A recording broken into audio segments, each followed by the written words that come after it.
నీతిమంతులారా యెహోవాను బట్టి ఆనందగానము చేయుడు, స్తుతి చేయుట యథార్థవంతులకు శోభస్కరం. సితారాలతోనూ యెహోవాను స్తుతించుడి, పదితంతుల స్వరమండలంతో ఆయనను కీర్తించుడు. ఇక్కడ దేవుని వాక్యం రాయబడింది ఏంటంటే మనకి ఇక్కడ చూడవచ్చు, సితారాలతోనే యెహోవాను స్తుతించుడు అంటే మనము ఏదైనా కానీ ఇప్పుడు మనం ఇక్కడ మన వాక్యం చూసుకున్నాము. మనం స్టార్టింగ్ ప్రేయర్తో స్టార్ట్ చేస్తాం, దాని తర్వాత పాటలు పాడుతున్నాము, దాని తర్వాత ఆరాధన వాక్యము, బల్లారాధన, దాని తర్వాత ముగింపు వాక్యము, దాని తర్వాత లాస్ట్ థ్యాంక్స్‌గివింగ్. అంటే ఏదైనా కానీ ఒక క్రమంలో ఆయనని ఆరాధించాలి. ఇప్పుడు మనము ఇక్కడ చూసుకున్నప్పుడు ఏంటంటే పాత నిబంధన ప్రకారము అక్కడ వాళ్ళు ఎలా ఆరాధించేవారు అంటే ఒక పరిశుద్ధ స్థలము, అతి పరిశుద్ధ స్థలము, ఎంట్రన్స్ దగ్గర. అంటే అందరికీ పరిశుద్ధ స్థలంలో అక్కడ వచ్చే కృప లేదు. అందుకని వాళ్ళు దారి వంటన దేవుని కొరకు గంభీరముగా వాళ్ళ వాయిద్యాలు వాయిస్తూ చప్పట్లు కొడుతూ పాటలు పాడుకుంటూ దేవుని మైపరుస్తూ వస్తుంటారు. 47:1-2 చూడండి. సర్వజనులారా చప్పట్లు కొట్టుడి, జయధ్వనులతో దేవుని గూర్చి ఆర్భాటము చేయుడి. యెహోవా మహోన్నతుడు, భయంకరుడు, ఆయన సర్వభూమికి మహారాజై ఉన్నాడు. ఇక్కడ కూడా చూడండి వాక్యం ఏముంది, చప్పట్లు కొట్టి జయధ్వనులతో దేవుని ఆరాధన చేయుడు అంటే దేవుణ్ణి స్తుతించమని ఇక్కడ కూడా మనకు ఉంటుంది. ఇంకొకటి ఇక్కడ చూసుకుంటే సర్వభూమికి రాజై ఉన్నాడు.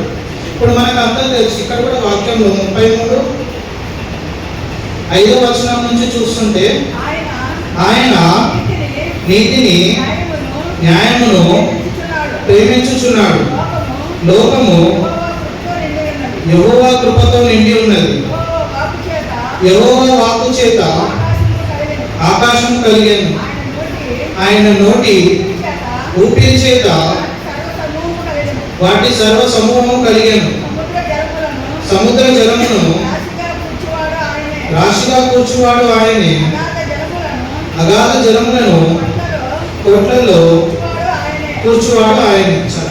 ఇక్కడ కూడా చూసుకుంటే మనకి బైబిల్ స్టార్ట్ అయ్యిందే దాని సృష్టికర్త నుంచి స్టార్ట్ అవుతుంది. ఆదికాండము 1వ అధ్యాయంలో భూమి ఎలా ఏర్పరచబడింది, చంద్రుడు, సూర్యుడు, అలాగే ప్రతి జంతువు, మానవుడు అన్ని గురించి మనకి ఫస్ట్ చెప్పడానికి కారణం ఏంటంటే దేవుడు సర్వభూమికి రాజు అన్నాడు. అంటే ఆయన మాట చేత, ఆయన వాక్కు చేత ఆయన కలవమన్నప్పుడు రాత్రి కలిగినని చూస్తాము. ఆయన కొన్ని ఒక్కొక్క దాన్ని బట్టి ఒక్కొక్కలాగా చూస్తాము. ఫస్ట్ ఏముంటుంది, జలంలో అల్లాడుచుండగా ఆయన ఆత్మ అక్కడ సంచరించుచున్నదని ఉంటుంది. అంటే ఆత్మ అయిన దేవుడు అక్కడ ముందు నుంచి ఉన్నాడని మనం ఆ మాట గమనించాలి. ఆయన వల్లే మనం ఉన్నాము అని కూడా ప్రతిదీ కలిగిందని మనం విశ్వసిస్తేనే ఆయన ఆరాధించగలుగుతాము. ఇప్పుడు ఆరాధించాలంటే ఏంటంటే దేవుణ్ణి మనం ఎరగాలి. దేవుణ్ణి ఎరగకుండా మనము నోటి మాటలతో ఆరాధించడం వ్యర్థమని మనం చాలా వాక్యాల్లో చూస్తాము. ఎందుకంటే ఇప్పుడు మనము ఒక మాట పలకాలంటే ఆ మాట ఎక్కడుంది, ఆ మాట గురించి తెలుసుకుంటేనే మనం పలకగలుగుతాము. లేకపోతే ఆ మాట జస్ట్ నోటి నుంచి వచ్చేస్తుంది కానీ హృదయం నుంచి, తలంపుల నుంచి మాత్రం ఆ మాట అనేది రాదు. అలాగే కీర్తనలు 84:1-2 చూసుకుంటే భూమియు దాని సంపూర్ణతయు లోకమును వాని నివాసులను యెహోవాయే. 84:1-2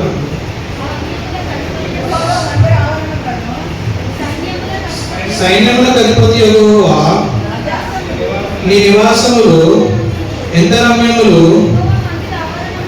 యెహోవా మందిర ఆవరణములను చూడవలెనని నా ప్రాణము ఎంతో ఆశపడుచున్నది, అది సొమ్మసిల్లుచున్నది. జీవము గల దేవుని దర్శించుటకు నా హృదయమును నా శరీరమును ఆనందముతో కేకలు వేయుచున్నవి. సరే, ఇక్కడ చూసుకున్నా కానీ మనము ఇక్కడ సెకండ్ మాటలో దేవుని మందిరమును చూడవాలని నా ప్రాణం ఎంతో ఆశపడుచున్నది. అంటే ఇప్పుడు మనం కూడా దేవుని మందిరానికి వచ్చాము. మనకి చాలా వాక్యాల్లో ఉంటుంది ఏంటంటే మనం ఎంత బాధల్లో ఉన్నా కానీ ఏదున్నా కానీ దేవుని మందిరంలో మనం ఎల్లప్పుడూ ఆనందించాలి. అంటే మనకి ఏదైనా వరీస్ ఉండనియండి, అయినా కానీ అవి గేట్ బయటనే వదిలేసి వచ్చేసారు. ఎందుకంటే ఆయన మందిరము ఆయనని ఆనందించాలంటే మనము వేరే తలంపులు పెట్టుకొని ఆయన ఆరాధించలేము. ఇప్పుడు అంతే, ఇప్పుడు మనము ఒక్కొక్కసారి మనకి చాలా విషయాలలో కూడా ఉంటుంది. ఇప్పుడు మనము ఇది దేవుని వాక్యము ఇలా ఆరాధించాలనగానే మనము ద్వితీయోపదేశ కాండము 6:5 చూసుకుంటే,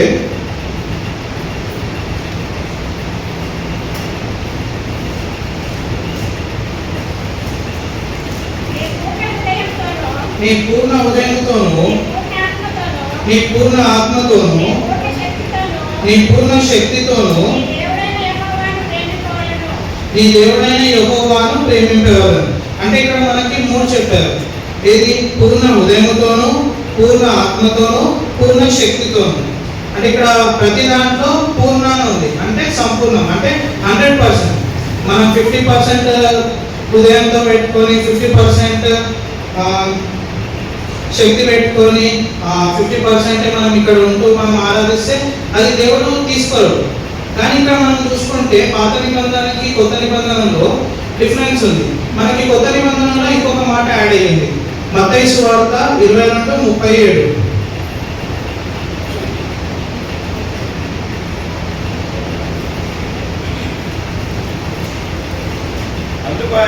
అందుకు ఆయన నీ పూర్ణ హృదయముతోను, పూర్ణ ఆత్మతోను, నీ పూర్ణ మనస్సుతోను నీ దేవుడైన ప్రభువును ప్రేమింపవలనది ఇది ముఖ్యమైనది మొదటిదినైన ఆజ్ఞ. ఇక్కడ చూడండి, మనకి ఇక్కడ అక్కడైతే జస్ట్ ప్రేమింపవాలని తర్వాత ఆపేస్తుంది వాక్యం. ఇక్కడ మనకి ఆజ్ఞలాగా ఇచ్చాడు దేవుడు. ఏదేది? పూర్ణ హృదయంతోనూ, పూర్ణాత్మతోనూ, పూర్ణ మనస్సు. ఇక్కడ మనకి మనస్సు అని యాడ్ అయ్యింది. ఇప్పుడు మనము హృదయంలో, ఇప్పుడు ప్రతి ఒక్కరిని అడిగినా కానీ మీ హృదయంలో దేవుడు ఉన్నాడా అంటే ఉన్నాడనే చెప్తారు. బట్ ఆర్డర్ ఆఫ్ ప్రిఫరెన్స్ లో దేవుడిని మీరు ఎక్కడ పెట్టారనేది ఇంపార్టెంట్. ఇప్పుడు ఎవరి మనసునైనా కానీ చాలా విషయాలు ఉంటాయి. కొంతమందికి ఇల్లు ఉంటుంది, కొంతమందికి ఏదో ఒకటి మన మైండ్లో ఉంటుంది, మనకు అది రావాలి, అది చేయాలని. ఇప్పుడు ఆర్డర్ ఆఫ్ ప్రిఫరెన్సెస్ లో మనం దేవుని సెకండ్ థర్డ్ పెట్టి మనకి నచ్చినవి ఫస్ట్ పెట్టామనుకోండి, అది ఆరాధన కాదు. ఎప్పుడైనా కానీ మనం దేవుని ఫస్ట్ పెట్టుకోవాలి.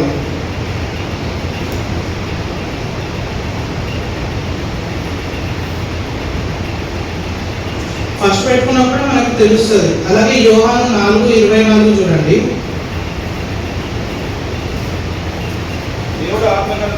దేవుడు ఆత్మ కనుక ఆయనను ఆరాధించువారు ఆత్మతోనూ సత్యంతోనూ ఆరాధింపవాలని. ఇక్కడ మనము చాలా విషయాలు చాలాసార్లు చదువుకుంటాము, కానీ క్లియర్గా చూసుకుంటే అక్కడ 2 సార్లు ఆత్మని రాసి ఉంటుంది. ఒకటేమో పెద్దగా రాసి ఉంటుంది, ఇంకొకసారి చూడగానే చిన్నగా ఉంటుంది.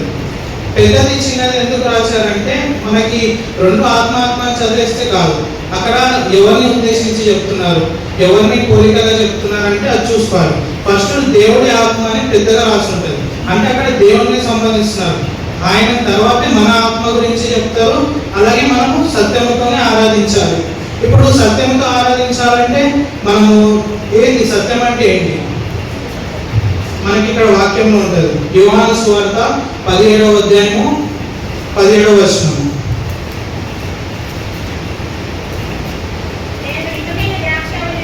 నేను నిజమైన ద్రాక్షావళిని.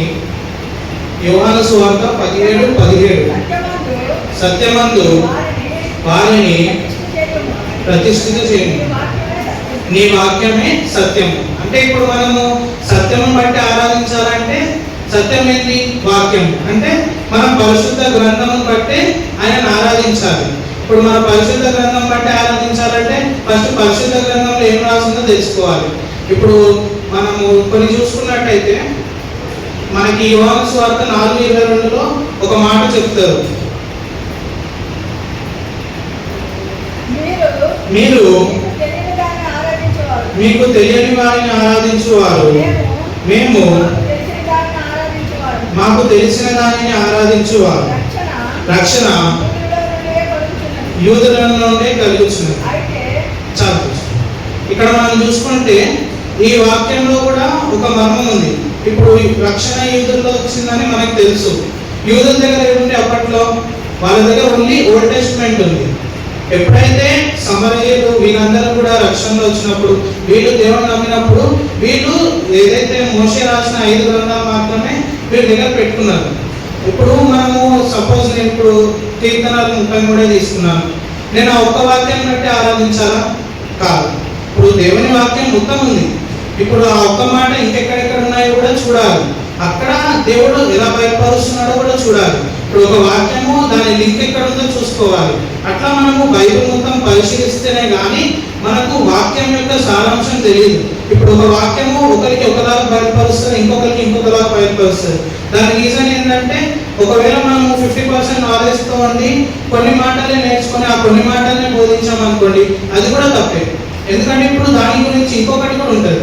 ఒక్కొక్క మాట ఒక్కొక్కలా కన్వర్ట్ అయింది. ఇప్పుడు ఓల్డ్ టెస్టిమెంట్స్ అన్ని ఒకలాగా రాసి ఉంటాయి.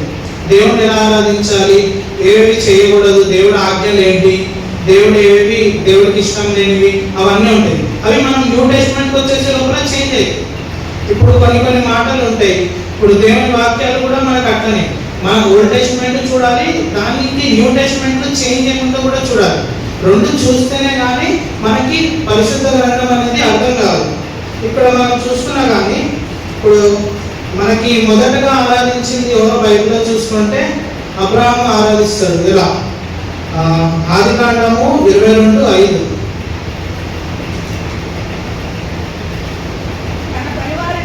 తన పనివారితో మీరు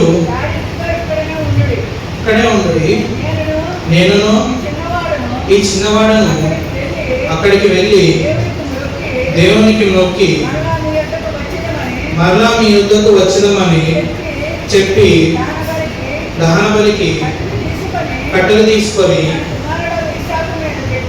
తన కుమారుడు ఇస్సాకు మీద పెట్టి తన చేతితో నిప్పును కత్తిని పట్టుకొని పోయాడు. చాలు. ఇక్కడ మనం చూసుకుంటే ఏ విధంగా ఇప్పుడు ముందు నుంచి చదివిన వెనుక నుంచి చదివినా కానీ ఒక్కొక్క దానికి ఒక్కొక్క మీనింగ్ లో తీసుకోవచ్చు. ఇప్పుడు దేవుడే అబ్రహాంకి ఒక వరం ఇస్తాడు. ఏమని? నీకు కుమారుడిని అనుగ్రహిస్తానని చెప్తాడు. అది ఎప్పుడు 70 సంవత్సరాలు ఉన్నప్పుడు చెప్తాడు. 100 సంవత్సరాలప్పుడు మనం ఇది మాట నెరవేరుతుందని చూడవచ్చు. ఇప్పుడు ఈ 25 years లో అబ్రహాం యొక్క అనుకోవచ్చు కదా, దేవుడు నాకు వరం ఇచ్చాడు, ఇస్తా అన్నాడు, ఇంకా ఇయ్యలేదు అని నిరీక్షించలేదు. ఆయన ఏమనలేదు, దేవా ఎందుకు దేవా నాకు ఇంకా ఇవ్వలేదు, నువ్వు మాట ఇచ్చావు అంటే తగిన సమయం అంతే నేను హెచ్చిస్తానని దేవుడు వాక్యం ఉంటుంది.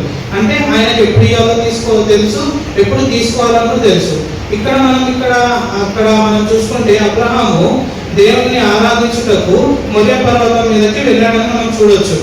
ఇప్పుడు దేవుడు ఇచ్చిన కుమారుడిని తిరిగి తీసుకోవడానికి కారణం ఏంటో కూడా మనం గమనించాలి.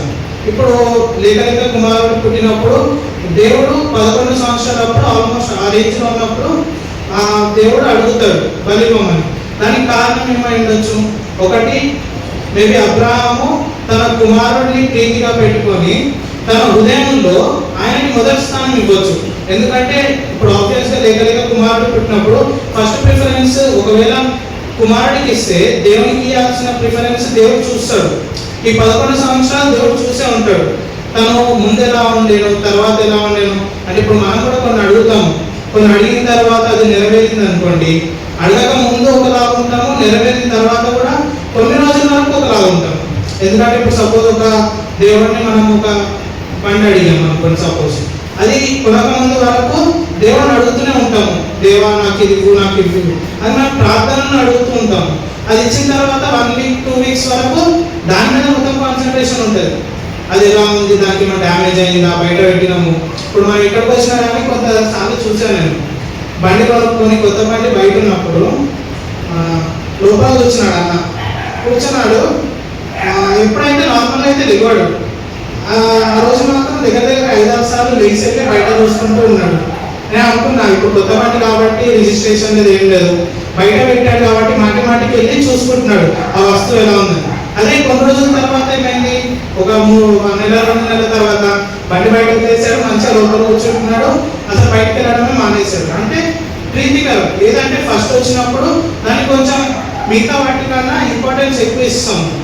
ఇప్పుడు కొన్ని విషయాల్లో కూడా చూడండి, కొన్ని వస్తువులు వచ్చిన తర్వాత అది మనము దేవుని కన్నా కొంచెంగా ప్రీతిగా చూసుకున్నా కానీ, దానికి ఎక్కువ ప్రిఫరెన్స్ ఇచ్చినా కానీ, అది కొన్ని రోజుల తర్వాత ఏదో ఒకటి అవుతుంది. ఎందుకు? దేవుడు మిమ్మల్ని అక్కడ మీకు ఒకటి తెలియజేయాలని చూస్తున్నాడు. మన కాన్సన్ట్రేషన్ మొత్తం దాని మీద ఉండదు. ఇప్పుడు దేవుని మందిరానికి వచ్చినప్పుడు మన హృదయాలన్నీ దేవుని వైపే ఉండాలి. ఇప్పుడు మన హృదయాలలో వేరే తలంపులు పెట్టుకొని మనం ఇక్కడ ఉన్నాం అనుకోండి, అప్పుడు ఏమవుతుంది? ఇక్కడ ఉన్నా కానీ మనము మొత్తం ఆలోచనలు, మన మనస్సు మొత్తం అంతా వేరే దాని మీద ఉంటుంది. ఆ వేరే దాని మీద ఉన్నప్పుడు మన ఆరాధన అనేది దేవునికి మనం ఆరాధన ఇవ్వట్లేదు, అర్పించట్లేదు. ఆయన అర్పించినప్పుడు ఇక్కడికి వచ్చి కూడా మనము దేవుణ్ణి మనము శోధిస్తున్నట్టే. ఇప్పుడు మన తలంపులు వేరే దగ్గర పెట్టుకొని మనం వచ్చి దేవాదేవాన్ని అడగడానికి లేదు. ఇప్పుడు మనం ప్రార్థన, స్తుతులు, అలాగే ఆరాధనలో చూడడానికి ఒకటే, దాన్ని క్రియ అంటే చేయడం కూడా ఒకటే. అంటే దేవునితో ప్రతిదీ 3 విషయాల్లో కూడా దేవునితో మాట్లాడుతున్నాం. కానీ ప్రార్థనలో ఏంటి? మన అవసరతల గురించి ఎక్కువ అడుగుతాం. ప్రతి ప్రార్థన చూడండి, ఇప్పుడు మార్నింగ్ లెగుస్తాము, దేవా నేను జాబ్కి వెళ్తున్నాను, కాలేజ్కి వెళ్తున్నాను, నా మొత్తం దారిలో మొత్తం నువ్వు తోడుగాడు, నీ రక్షణ దూత నా మీద నుంచి అంటాం. ఎప్పుడైతే ఇంటికి వస్తామో పడుకునే ముందు దేవా థ్యాంక్స్ గివింగ్, కృతజ్ఞతలు చెల్లిస్తాం. ఏమని? దేవా నన్ను రక్షించినందుకు నీకు కృతజ్ఞతలు, నన్ను కాపాడావు, పొద్దున్న నుంచి ఏమైనా సమస్య ఉన్నా కానీ నువ్వు తీర్చావని కృతజ్ఞతలు చెల్లిస్తాం. కానీ సండే ఒకటి రోజు వచ్చే లోపల మనం ఆరాధించాలి. మనం ఆరాధించాలంటే ఫస్ట్ ఆరాధన అంటే ఏంటో కూడా తెలుసుకోవాలి. అసలు ఎవరిని ఆరాధిస్తున్నాము, ఎందుకు ఆరాధిస్తున్నాము, అసలు ఇవన్నీ తెలుసుకోవాలంటే బైబిల్ చదవాలి. ఎందుకంటే మనము సత్యంతో ఆరాధించాలంటే వాక్యమే సత్యము. ఇప్పుడు నీకు వాక్యం లేకుండా నేను సత్యంతో ఆరాధిస్తున్నా అంటే అది ఆరాధన కాదు. అలాగే మనం యోగం కూడా చూసుకోవచ్చు. 1:21లో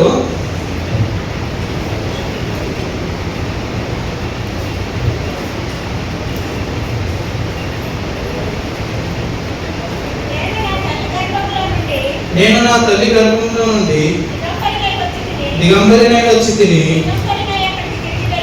దిగంబరినే అక్కడికి తిరిగి వెళ్ళేదను. యెహోవా ఇచ్చెను, యెహోవా తీసుకొని పోయాను, యెహోవా నామమునకు స్తుతి కలుగును గాక. ఇక్కడ మనం చూసుకున్న యోగం చూసుకుంటే, ఆయన జీవితాన్ని చూసుకుంటే దేవుడు ఎన్నో ఇచ్చాడు. దేవుడు ఎన్నో ఇచ్చి ఎన్నో తీసేసుకున్నా కానీ, వాళ్ళ భార్యని, వాళ్ళ పిల్లలు చనిపోయినా కానీ అక్కడ యోగు దేవుడిని ప్రశ్నివ్వట్లేదు. అలాగే దేవుడిని కూడా ఏమీ ఖండించట్లేదు. దేవా నా దగ్గర నుంచి ఎందుకు తీసుకున్నావు అని ఖండించకుండా ఆయన మాట పలికినదే అదే ఆరాధన. అంటే నువ్వే ఇచ్చావు, నువ్వే తీసుకున్నావు, నీ నామానికి మహిమ కలుగును గాక. అది మనం ఎప్పుడైనా చెప్పగలుగుతామా? లేదు. ఎందుకంటే ఇప్పుడు దేవుడు ఇచ్చాడు, దేవుడు తీసుకున్నప్పుడు కొన్ని రోజులు మనము వ్యతిరేకతలోనే ఉంటాము. ఎందుకంటే ఆయన మనకి ఏదో తీసేసుకున్నాడు, నా దగ్గర నుంచి దేవుడు ఎందుకు అలా తీసుకున్నాడు అన్న ఆలోచనలో ఉంటాం తప్ప అది దేనికి కారణమో మనం తెలుసుకోము. అంటే ఇప్పుడు మన ప్రవర్తన ఎట్లుంటుంది? ఇప్పుడు మనము చాలా వాక్యాల్లో చూస్తాం ఏంటంటే, నువ్వు ఏదైతే చేస్తావో, ఏదైతే మార్గంలో ఉంటావో అదే నువ్వు బయటపరుస్తావు అని ఉంటుంది. అంటే ఇప్పుడు మనము రిఫ్లెక్షన్ లాగా, ఇప్పుడు మనం వాక్యం బట్టి నడుచుకుంటే వాక్యంలో రిఫ్లెక్షన్ వస్తుంది. ఇప్పుడు మనం ఇక్కడ చూసుకోవచ్చు, అపోస్తలుడైన పౌలు అంటారు, నేను దేవుని పోలి నడుచుకున్నట్లు మీరు నన్ను పోలి నడుచుకోవాలని అంటాడు. అంటే ఇప్పుడు దేవుని పోలి నడుచుకున్నంటే దేవుడు అక్కడ ఆయనకి ఏంటంటే కొన్ని మాటల ద్వారా ఆయన బయటపరిచాడు. అంటే నేను ఇలా ఉన్నాను, ఇలా జీవించాను, ఆ మాదిరి కంటే ఎవరు ఉండలేదు. బట్ అందులో అట్లీస్ట్ మనం ఒక 10% రిఫ్లెక్షన్. ఇప్పుడు వాక్యం చదువుతున్నామంటే వాక్యం బట్టి జీవిస్తున్నామో లేదో కూడా చూసుకోవాలి. ఇప్పుడు వాక్యం చదివేసాము, వాక్యం బోధించేసాము, బట్ బయట కార్యక్రమాలలో అలానే ఉంటున్నామంటే అది దేవునికి ఇష్టం లేనిది. ఆయన మన అట్లాంటప్పుడు మన ఆరాధన ఆయన తీసుకోడు. మనం ఆరాధన చేసేటప్పుడు మనం వాక్య ప్రకారంగానే చేయాలి. ఇప్పుడు ఇక్కడ బోధించేది ఎందుకు? ఆరాధన వాక్యము, ఈ వాక్య ప్రకారము, అలాగే ఇంకా మనము చదివిన వాక్యము ఏదైతే మనం చదువుతామో ఆ వాక్య ప్రకారం కూడా ఆయన ఆరాధించాలి. ఇప్పుడు ఈ ఒక్క వాక్యం ప్రకారమే మనం ఆరాధిస్తున్నామంటే అది కూడా తప్పే. ఎందుకంటే ఇప్పుడు ఒక వాక్యంతో దేవుడిని ఆరాధించలేము. ఆయన ఆశ్చర్యకరుడు, మహోన్నతుడు, ఒక్కొక్క దగ్గర ఒక్కొక్క పదం ఆయనకి చెప్పారు. ఆయన ఎలా ఉంటాడు, ఏంది, అవన్నీ ఒక్కొక్క వాక్యంలో ఒక్కొక్క దగ్గర మనకు ఆయన బయటపరిచారు. ఇప్పుడు మనం ఒక చిన్న వాక్యం తీసుకొని ఒక 2 మాటలతో ఆయన ఆరాధించలేము. ఆయన గురించి చాలా వాక్యాల్లో చాలా రాస్తుంది. ఇవన్నీ మనము ఎప్పుడు వస్తాయి?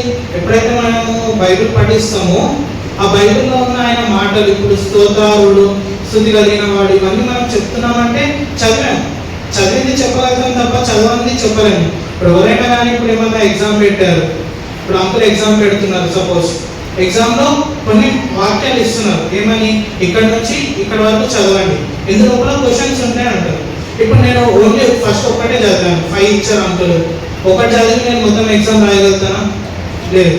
ఆ 5 వాక్యాలను చదివితేనే ఆ క్వశ్చన్ పేపర్లో ఏముంది.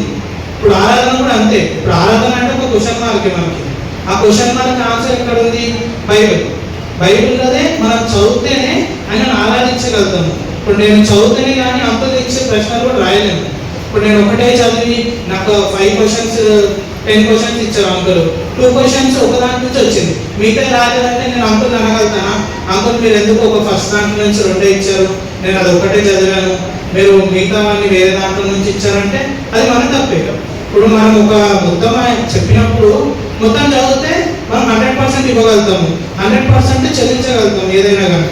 అదే కానీ మనం కొంచెం వాటిలో రెస్ట్రిక్ట్ అయిపోయి కొంచెం వాటిలో ఉండి మనము ఇతరులకు చెప్పలేము. ఇప్పుడు మనం 100% ఉంటేనే మనం ఇతరులకు చెప్పగలుగుతాం. మనం 20% ఉండి ఇతరులని 100% ఉండాలంటే కూడా ఉండలేడు. అలాగే మనము యెషయా 6:3 కూడా చూసుకోవచ్చు.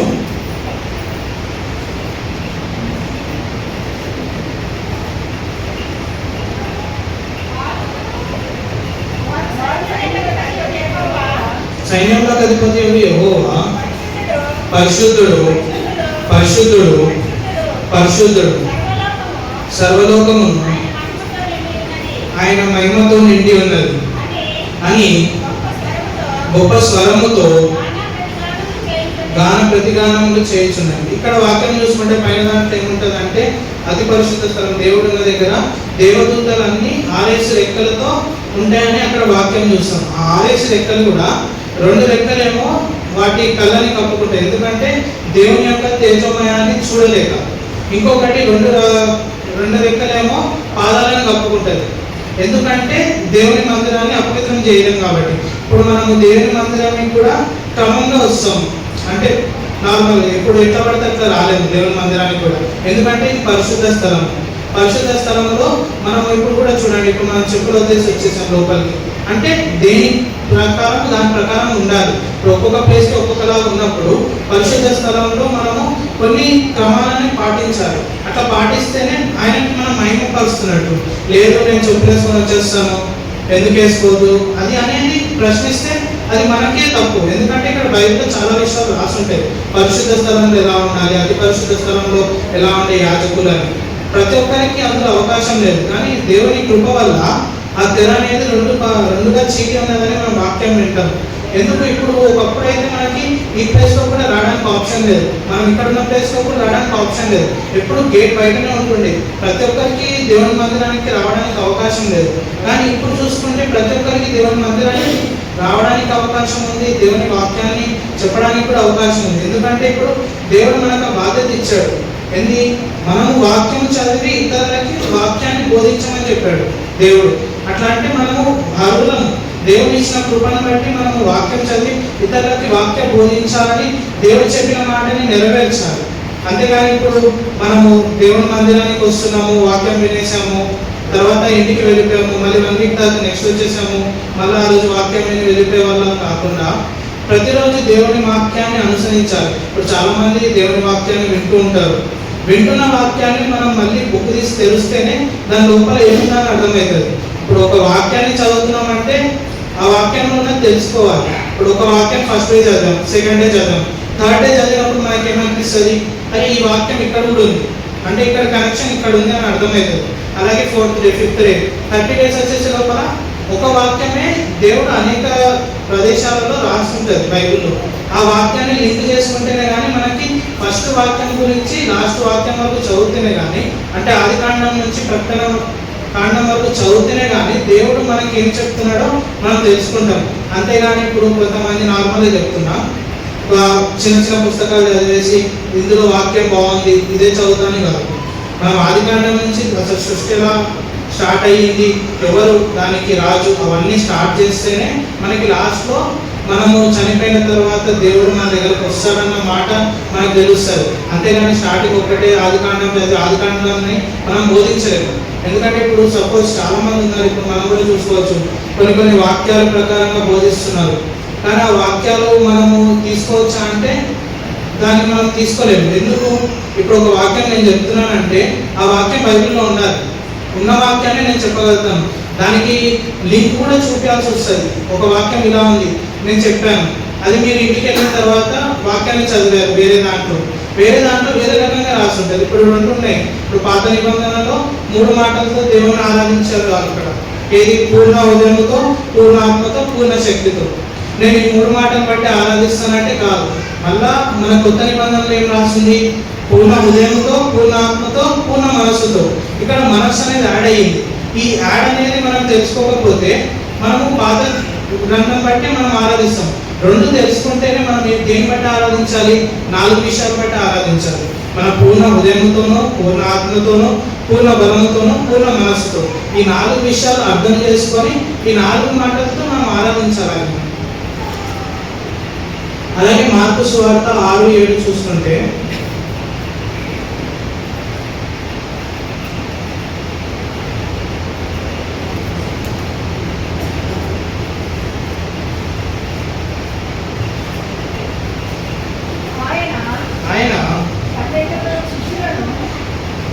మార్కు సువార్త 7వ అధ్యాయం 6వ వచనం 7వ వచనం. అందుకు ఆయన వారితో ఇలాగ చెప్పారు, ఈ ప్రజలు పెదవులతో నన్ను గనపరచుదురు కానీ వారి హృదయము నాకు దూరంగా ఉన్నది. వారు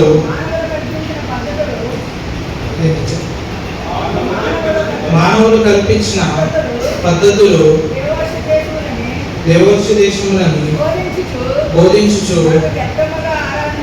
నన్ను వ్యర్థముగా ఆరాధించుచున్నాను అని రాయబడినట్లు వేషధారులైన మిమ్మల్ని గూర్చి యెషయా ప్రవచించినట్టు సరే. అంటే ఇప్పుడు లోకంలో జరుగుతున్నది ప్రతిదీ కూడా దేవుడు ఆల్రెడీ రాసే ఉంటారు. ఇప్పుడు చాలా దగ్గర కూడా కొన్ని ప్రవచనాలు జరుగుతున్నాయి. అవన్నిటికన్నా మనము దేన్ని నమ్మాలంటే బైబిల్ని నమ్మాలి. ఇప్పుడు బైబిల్లో రాస్తుంది. ఇప్పుడు చూడండి, చాలా మంది పెదవులతోనే నన్ను ఆరాధిస్తున్నారు, బట్ హృదయం నాకు దూరంగా ఉంది. కానీ దేవుడు ఏం చెప్పాడు? ఫస్ట్ మాటనే మనకి హృదయం ఇచ్చాడు. మీ హృదయమే దేవునికి ఇయ్యనప్పుడు దేవుడిని మీరు ఎట్లా ఆరాధిస్తారు? అప్పుడు ఆరాధిస్తుంటే ఏంటంటే ఓన్లీ నోటి మాటతోనే ఆరాధిస్తున్న వాళ్ళ ఉంటాం తప్ప దేవునికి సంపూర్ణ ఆరాధన, దేవుని ఆరాధన తీసుకోడు. అట్లాంటి ఆరాధన మన హృదయం ఫస్ట్ దేవునికి ఇచ్చినప్పుడే మన ఆరాధనలో ఆయనకి రీచ్ అవుతాయి. అంతేగాని మన హృదయంలో వేరే తలంపులు పెట్టుకొని మనం జస్ట్ నోటి మాటతో దేవా మమ్మల్ని ఇక్కడ కృపదయ చేశావు, నీ మందిరంలో మమ్మల్ని ఉంచావు అని మాటలు మాట్లాడడం అనుకోండి, ఆ మాటలు ఎక్కడ ఉంటాయి? ఇక్కడ వరకే ఉంటాయి. ఓన్లీ మందిరంలోనే తిరుగుతుంటాయి తప్ప అది దేవుని దగ్గరికి వెళ్ళవు. మన హృదయం ఫస్ట్ దేవునికి ఇచ్చి మన మనస్సు, మన ఆత్మ, మన పూర్ణ బలం అంటే శక్తి. అంటే ఇప్పుడు బలం అనగానే ఇక్కడ ఎందుకు రాస్తుంది పాత నిబంధనలు అంటే వాళ్ళు తంబూరతోనూ సితారతోనూ అంటే వాయిద్యాలు మోగించుకుంటూ గట్టి స్వరములతో ఆ స్వరం రావాలి, ఆ వాయిద్యాలు వాయించడానికి వాళ్ళకి బలం కావాలి. అందుకనే దేవుడు ఆ బలంని కూడా యూజ్ చేస్తే ఇప్పుడు నార్మల్ వచ్చి మెల్లగా వచ్చి వాళ్ళతో నడుచుకుంటూ కాదు, ప్రతి ఒక్కరూ గట్టిగా దేవుని అరుచుకుంటూ దేవుని మైపరుచుకుంటూ దానంతటా దేవుని వాక్యాన్ని వాళ్ళ మాటల్ని దేవునికి ఇతరులకి బయటపరుస్తున్నారు. అందుకని ఇక్కడ మనకి బలం అని రాయబడింది. అదే మనకి ఇక్కడికి వచ్చేసే లోపల అలా రిక్వైర్మెంట్ ఇప్పుడు లేదు. ఇప్పుడు మనకి మందిరం ఉంది, ఇక్కడే మనం పాటలు పాడుకున్నప్పుడు ఇతరులకి వినిపించేటట్టే మనం ఎప్పుడైనా సాంగ్ పెట్టుకుంటాం. ఎందుకంటే ఇప్పుడు కొత్తగా చుట్టుపక్కల రావచ్చు ఎవరో ఒకరు, వాళ్ళకి ఇక్కడ మందిరం ఉందని ఎలా తెలుస్తుంది? మందిరం ఉందని తెలియాలంటే ఆదివారం రోజు మనం మాటలు కానీ మన పాటలు కానీ గంభీర స్వరంతో వాళ్ళకి వినపడాలి. ఆ వినపడితేనే దేవుని వాళ్ళు తెలుసుకుంటారు మందిరం ఉందని. ఏదో ఒక రోజు కానీ మన దగ్గరికి రావడానికి కారణం ఏంటంటే మనం పాటలు పాడి ఆయన స్తుతిస్తున్నాం కాబట్టి వాళ్ళ దాంట్లో ప్రత్యేకత ఏముంది. ఇప్పుడు మన దాంట్లో ప్రత్యేకత ఏముందని తెలియాలంటే మనం అట్లా నడుచుకోవాలి. మనం అట్లా ఉంటేనే కానీ మనలో ప్రత్యేకత తెలీదు, దేవుని ప్రత్యేకత తెలీదు వాళ్ళకి. ఇప్పుడు మనం దేవుని పోలి నడుచుకున్నట్టే వాళ్ళు మనల్ని చూసినప్పుడు అరే ఇక్కడ సంథింగ్ డిఫరెంట్ ఉంది, అంటే నేను ఇప్పటి వరకు చేసింది ఇది కాదేమో, ఇది నిజమేమో అని వాళ్ళు ఎదిగేటట్టు మనం జీవిస్తేనే కానీ ఇతరులకి మనము బోధించలేము, మనం మాటలు దేవుని మాటలు వాళ్ళకి చెప్పలేము. అలాగే ప్రకటన 4:10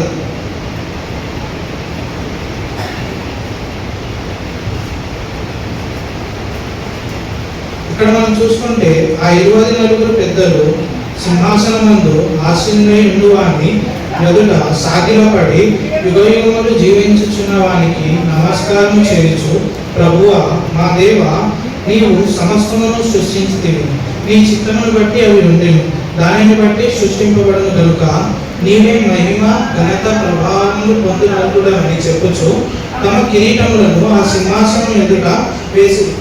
యాక్చువల్గా ఇక్కడ మనం చూసుకుంటే కిరీటాలు అనేవి ప్రెస్టీజియస్, అంటే అప్పట్లో ఏంది రాజులు ఉంటుండే కాబట్టి ఆ రాజులకి పోలికగా రాశారు కిరీటాలని. ఇప్పుడు మనకి ఇక్కడ చూసుకుంటే ఎవరైతే మనల్ని రూల్ చేస్తున్నారో దాన్ని బట్టి కిరీటాలు, అంటే వాళ్ళకి ఆ ప్రెస్టీజియస్ ఉన్నట్టు పిఎం కానీ సీఎం కానీ వీళ్ళు కూడా దేవుని యందు సాగిలపడి అక్కడ నమస్కారం చేస్తున్నట్టు మనం చూసాం.